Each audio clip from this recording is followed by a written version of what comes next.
অপূর্ব সুন্দরী লাগছে আমাদের শবনম ইয়াসমিন বুবলিকে। দেখুন মনে হচ্ছে যে তার বয়স অনেক বেশি কমে গিয়েছে। অপু বিশ্বাস তাকে যতই বিশ্ব টয়লেট দিবসের শুভেচ্ছা জানাক কিংবা না জানাক, বুবলি কিন্তু তার নিজের আপন গতিতেই ছুটে চলছে। তার এই ছবিগুলো দেখে মনেই হচ্ছে যে সে এগুলো পাত্তাই দিচ্ছে না। দেখেন এটাই হচ্ছে একটা সুরুচিকর ভদ্র মেয়ের পরিচয়। তো এজন্যই কিন্তু বুবলির ভক্ত সংখ্যা দিন দিন বাংলাদেশে বেড়েই যাচ্ছে। এবং সবচেয়ে বড় কথা, এই ছবিগুলোতে বুবলিকে এত বেশি এলিগেন্ট লাগছে এবং এত দুর্দান্ত লাগছে, মনে হচ্ছে যে তার বয়স হয়তো 10 বছর কমে গিয়েছে। আমাদেরকেই বরং এর থেকে বেশি বয়স্ক লাগে। অপু বিশ্বাস কেন তাকে পছন্দ করবে বলুন তো? এবং শুধু তাই না, আমরা পরীমণি থেকে শুরু করে অন্যান্য অনেক নায়িকাকে দেখেছি মা হওয়ার পরে তারা তাদের বয়স ফিটনেস আর ধরে রাখতে পারেনি। এমনকি পরীমণিও কিন্তু পারছে না।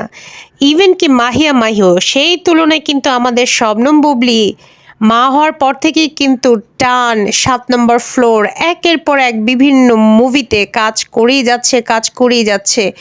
বুবলি একমাত্র নায়িকা যে কিনা শাকিব খান তার সাথে মুভি না করার পরেও সে তার ক্যারিয়ার ধরে রেখেছে, যেটা কিন্তু অন্যান্য নায়িকাদের ক্ষেত্রে দেখা যায়নি। সেই হিসেবে বুবলি কিন্তু অবশ্যই সফল। বুবলি আজকে যে ছবিগুলো তার ওয়ালে আপলোড করেছে, আমি বিশ্বাস করি এই ছবিগুলো দেখার পর তার হাতে মুভির সংখ্যা আরও বেশি আসবে, সে আরও বেশি মুভির কাজ পেতে যাচ্ছে। শুভকামনা রইল শবনম ইয়াসমিন বুবলির জন্য। আজকে কি অপু বিশ্বাস ভাত খাবে? না, অপু বিশ্বাস আজকে ভাত খাবে না। সে হয়তো এই ছবিগুলো দেখে বলবে যেমনি হোক আমাকে বুবলির মতো শুকাতে হবে। দেখেন অপু বিশ্বাসও কিন্তু এই টাইপের ড্রেস অনেকবার পরেছে, কিন্তু তাকে কেমন হাস্যকর লেগেছে।